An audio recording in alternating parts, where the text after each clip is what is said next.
Plan B के तौर पर क्या कभी ये चीज चली थी कि कल्पना को ही सीधे मुख्यमंत्री बना दिया जाए, या फिर चंपई सोरेन के को लेकर पहले से दिमाग में थी बात? डिस्कशंस होते थे और मेरे नाम आते थे, तो I used to have a laugh कि क्या चल रहा है मीडिया में। ज़रूरी क्यों है कि पिता, फिर उनके बेटे, फिर अब उनकी पत्नी, अब फिर उनके बच्चे? परिवारवाद की बात मैं कहूँगी तो देखिए, हम तो यही कहेंगे कि बीजेपी को तो इसमें क्वेश्चन पूछने का ना हक ही नहीं है। लेकिन मैं बीजेपी की बात नहीं कर रही हूँ। यहाँ पे प्रॉब्लम ये है कि जेएमएम की पार्टी में परिवारवाद है। चंपई सोरेन बहुत इंपॉर्टेंट कैरेक्टर है। आप लोगों ने, आपकी पार्टी ने, सबने मिलकर उनको मुख्यमंत्री बना दिया। वो आज भाजपा में चले गए। मैं अपनी तरफ से ऐसी कोई टिप्पणी नहीं करना चाहती, क्योंकि पूरे झारखंड के कॉन्टेक्स्ट में बात कर रहा हूँ कि एक बहुत मिनरल रिच स्टेट है। वो सारी चीजों पर बाहरी लोगों का कब्जा होता है, स्थानीय लोग उसका इस्तेमाल नहीं कर पाते। इतने साल जब बीजेपी की सरकार रही थी तो उन्होंने इसकी आवाज को बुलंद क्यों नहीं किया? आपने क्या किया? अमित शाह आए, उन्होंने बोला कि यहाँ पे बांग्लादेशी घुसपैठिए आ गए हैं। अगर मान लीजिए कि घुसपैठी हो भी रही है तो ये किसकी जिम्मेदारी है?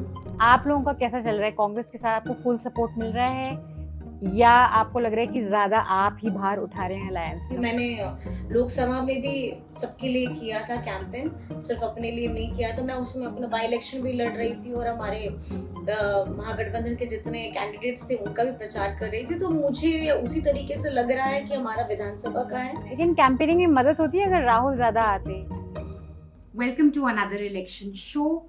कल्पना मुर्मू सोरेन के साथ हम हैं। गांधी कॉन्स्टिट्यूंसी से ये एमएलए चुनाव लड़ रही हैं, जेएमएम से। ऑफ कोर्स पहला चुनाव है आपका, बट लग नहीं रहा कि पहला चुनाव। So actually my first question is this only कि आपका एंट्री बिल्कुल एक्सीडेंटल हुआ। इस साल की शुरुआत में आपके हस्बैंड जेल जाते हैं और फिर आप पार्टी का पूरा लीडरशिप ले लेती हैं, और तब से लेके अब आपका एमएलए चुनाव है।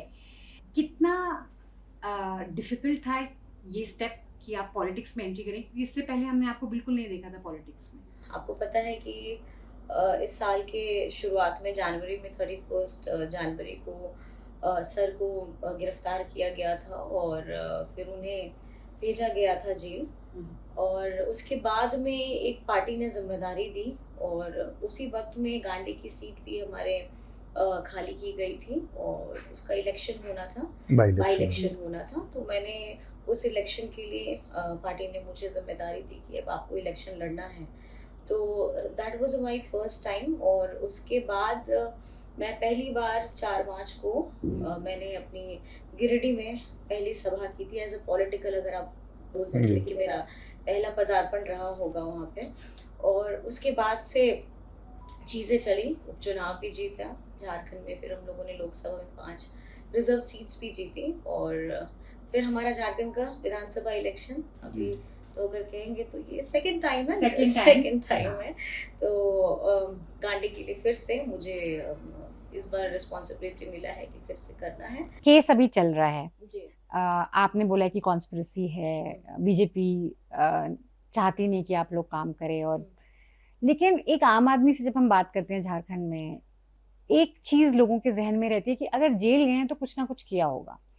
लोगों में एक उदासीनता भी है अपने नेताओं को देख के कि ये हमारे बारे में नहीं सोचते, ये अपनी संपत्ति इकट्ठा करने में लगे हुए हैं या ये अपने लिए काम करने में लगे। अगर ऐसा होता ना मनीषा जी, तो शायद से लोकसभा इलेक्शन में ना हम लोगों को लोग अपना सपोर्ट नहीं देते और हम अपनी 5 सीटें आरक्षित जीत के नहीं आते। आज ये हम लोगों के लिए, अभी तो मैंने रिसेंटली में न्यूज़ सुना है कि हेमंत जी की इमेज को खराब करने के लिए करोड़ों करोड़ों रुपए के इन्होंने थर्ड पार्टी को लगाए हुए हैं। अगर आप बीजेपी के साथ रहिएगा, आपकी सरकार अगर आप एनडीए के साथ रहिएगा, तो आप कितने भी दागदार क्यों ना हो जाएं, आप साफ हो जाइएगा, उनके वॉशिंग मशीन में धुल जाएंगे, आपकी ईडी के सारे केसेस क्लियर हो जाएंगे और जो जितना बड़ा भ्रष्टाचारी रहेगा वो उतना बड़ा पदाधिकारी बन जाएगा। जरूरी क्यों है कि पिता, फिर उनके बेटे, फिर अब उनकी पत्नी, अब फिर उनके बच्चे, ये जरूरी क्यों है इस पार्टी में? ऐसा क्यों नहीं है कि कोई नया चेहरा है? परिवारवाद की बात मैं कहूँगी तो देखिए, हम तो यही कहेंगे कि बीजेपी को तो इसमें क्वेश्चन पूछने का ना हक ही नहीं है। आज जो सवाल ये हमारे पर उठाते हैं, महागठबंधन पे उठाते हैं, आज अगर आप झारखंड का लिस्ट निकाल लीजिएगा, बीजेपी के कौन कौन से भाई, कौन कौन सी बहू और कौन कौन से दामाद या बेटी, आप कोई भी रिश्तेदार निकाल लीजिए, क्या उनके वहां पे परिवारवाद नहीं है? लेकिन मैं बीजेपी की बात नहीं कर रही हूँ, मैं कह रही हूँ आम इंसान भी अब पॉलिटिशियन को देख के ये सोचता है कि एक पार्टी, क्योंकि यहाँ पे प्रॉब्लम ये भी है कि जेएमएम की पार्टी में परिवारवाद है। बीजेपी ये कह सकती है कि चलो हम देते हैं, टिकट देते हैं बेटे को, भाई को, क्योंकि वो अच्छा काम करे, लेकिन पार्टी में किसी परिवार का हक नहीं है। देखिए, पार्टी में मैं भी नहीं बोलूंगी कि किसी परिवार का हक है, लेकिन जिस व्यक्ति ने अपना पूरा जीवन लगा दिया, आदरणीय मैं देशम गुरु जी की बात करना चाहूंगी, और ये विश्वास जताया, आप अगर आपकी काबिलियत है और आपको लोग उस जन भावना के साथ आपका समर्थन कर रहे हैं, देखिए मैं ये नहीं बोलूंगी, आज मेरे साथ में भी लोग, मैं नहीं आई हूँ, चाहते तो लोग शायद मुझे भी पसंद नहीं करते, मुझे भी धुतकार देते, लेकिन अगर आज मैं आई हूँ लोगों के सामने में, और उस विषम परिस्थिति में मैं आई थी जब मेरे हाथ में कुछ नहीं था, आज मैं आपके सामने में खड़े होकर अगर मैं ये बात कर रही हूँ तो मैं पूरे फुल कॉन्फिडेंस के साथ में बात कर रही हूँ। और आज अगर आप देखेंगे झारखंड की हमारी जनता का, अब वो अगर मुझे अपना प्यार आशीर्वाद दे रहे हैं तो वो पर्सनली मुझे दे रहे हैं। अगर बाय डिफॉल्ट अगर मैं किसी की पत्नी हूँ, किसी की बहू हूँ, ये अलग बात हो जाती है। अगर आप मेरे बात में कल्पना सोरेन पे बात करेंगे तो मुझे नहीं लगता कि अब झारखंड की ऐसी कोई जनता है वो ये सोचेगी कि हम इनकी इस पार्टी को साथ दे रहे हैं। जो झारखंड की राजनीति उसकी बात कर रहे हैं, जी। तब चंपई सोरेन बहुत इम्पोर्टेंट कैरेक्टर हैं। आप लोगों ने, आपकी पार्टी ने, सबने मिलकर उनको मुख्यमंत्री बना दिया। जी। वो आज भाजपा में चले गए, क्या गड़बड़ हो गई? क्यों? उनकी क्या महत्वाकांक्षा थी, या पार्टी ऐसा क्या कर दिया कि वो भाजपा के साथ चले गए?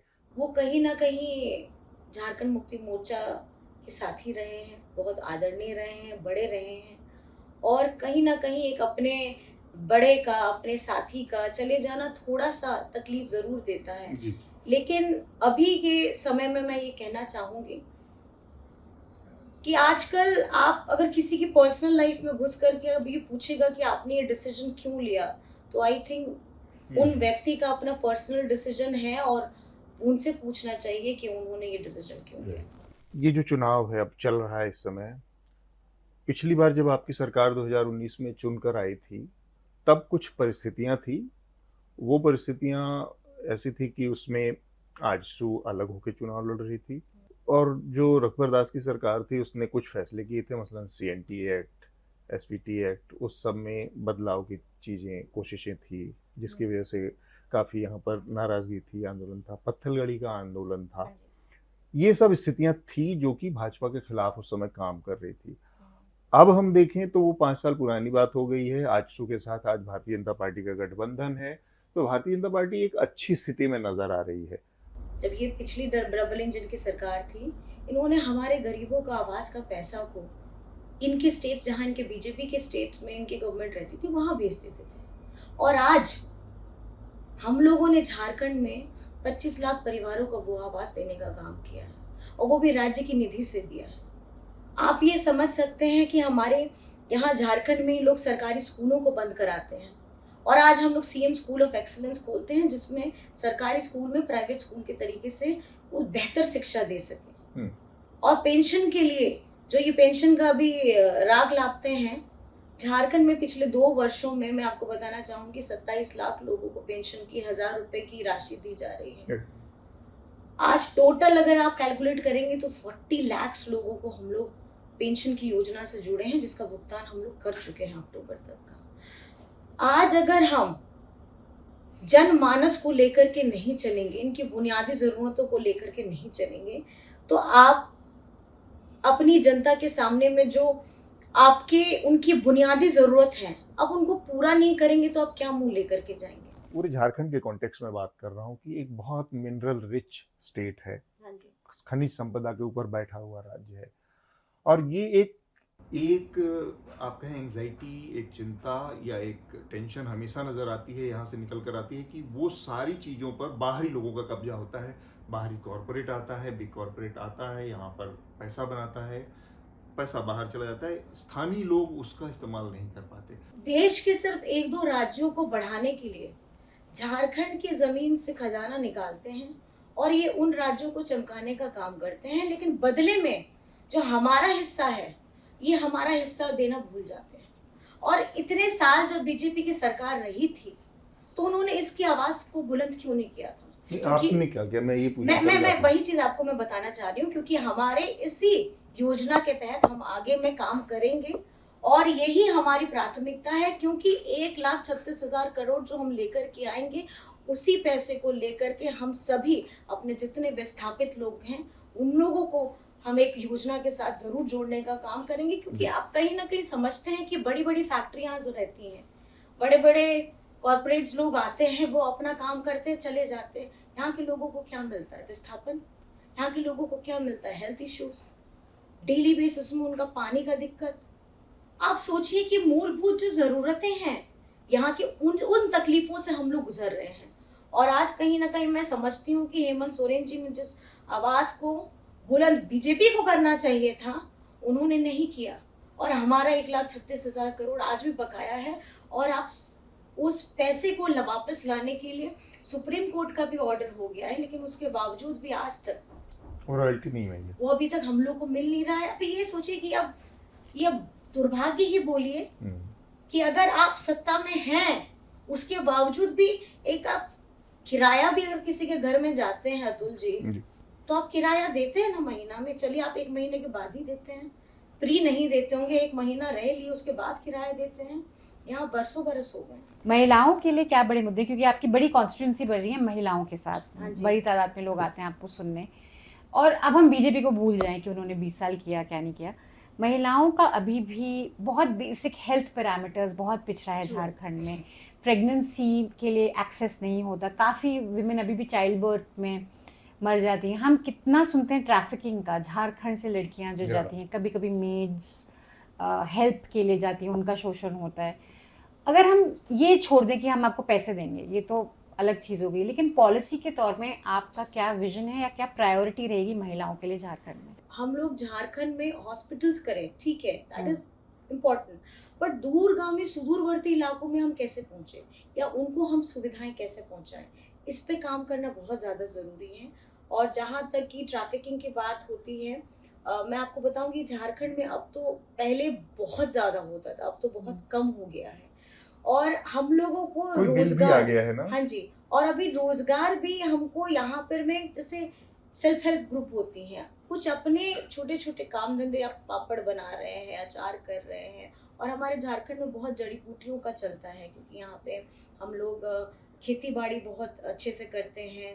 और हमारे जो मिलेट्स होते हैं, जैसे मड़वा रहता है, आपको बताना चाहूँगी हमारे, क्योंकि झारखंड में आयुर्वेद है, जड़ी बूटियाँ, इसका इफेक्टिव बहुत है और लोग इन कामों को करते भी हैं। तो कल को आने समय में चाहे ऑर्गेनिक फार्मिंग हो या हमारी छोटे छोटे ऐसे काम जिससे हर फीमेल्स को एक रोजगार भी मिले, उनका घर भी चले, और साथ ही साथ अपनी हेल्थ के काम और खास करके पढ़ाई। क्योंकि अगर आप एजुकेटेड नहीं हैं, आपको मेहनत थोड़ी ज़्यादा डबल बढ़ जाती है। पढ़ना, शिक्षा के साथ स्वास्थ्य के साथ, मैं बीइंग एज अ, क्योंकि बहुत सारी चीज़ें हैं करने के लिए और बहुत सारी बातें हैं सीखने के लिए, तो मैं चाहूँगी कि जैसे जैसे मैं धीरे धीरे इसमें और आगे बढ़ूँ और धीरे धीरे, जैसे नहीं बोलते हैं कि डाइव करते हैं समंदर में, गोते अंदर जाते, तो आप समझते हैं कि दुनिया बहुत बड़ी है और अंदर एक अंदर दुनिया है, तो मुझे सीखने के लिए भी बहुत मिलेगा। अभी जब इंडिया अलायंस के साथ हर स्टेट में हमने जम्मू कश्मीर कवर किया, महाराष्ट्र भी हम गए, हरियाणा तो था ही,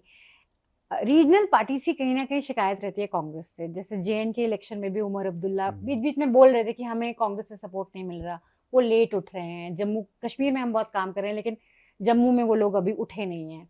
महाराष्ट्र में भी टिकट के वक्त काफ़ी कश्मकश रही। आप लोगों का कैसा चल रहा है? कांग्रेस के साथ आपको फुल सपोर्ट मिल रहा है या आपको लग रहा है कि ज्यादा आप ही भार उठा रहे हैं अलायंस का और कांग्रेस अपना आराम से चिल कर रही है? क्योंकि मैंने लोकसभा में भी सबके लिए किया था कैंपेन, सिर्फ अपने लिए नहीं किया था। मैं उसमें अपना बाई इलेक्शन भी लड़ रही थी और हमारे महागठबंधन के जितने कैंडिडेट्स थे उनका भी प्रचार कर रही थी। तो मुझे उसी तरीके से लग रहा है कि हमारा विधानसभा का है सेक्टर थोड़ा सा ज़्यादा छोटा छोटा हो गया है, तो थोड़ा सीटें 81 सीटें हैं, तो आप समझ सकते हैं कि सबके लिए प्रचार करना और इतने कम वक्त में, जब हमारे झारखंड में 5 चरण में फेजेस में इलेक्शंस होते थे, अभी हमारे 2 फेजेस में हुए और इलेक्शन तो ऐसे हुए कि महाराष्ट्र का इलेक्शन उनके टाइम पे है तो हमको क्यों पहले करा दिया, क्योंकि हमारे भी सीट्स हैं, हमको भी कैंपेन करने के लिए टाइम चाहिए। लेकिन कैंपेनिंग में मदद होती है अगर राहुल ज्यादा आते या अगर प्रियंका आते? राहुल सर तो मुझे लगता है कि शायद अभी कैंपेन के लिए भी यहाँ पे झारखंड में आ चुके हैं और आज तो उनकी 2 रैलियां हाँ थी। जी उनकी थी। और मैम प्रियंका मैम भी तो अपना चुनाव इलेक्शन लड़ रही हैं, तो उनका भी जब फिनिश हो जाएगा तो वो भी जरूर हमारे साथ आएंगे। तो मैं समझती हूँ कि सबका साथ है और सब लोग फुल सपोर्ट के साथ में हम लोग इस इलेक्शन को लड़ रहे हैं।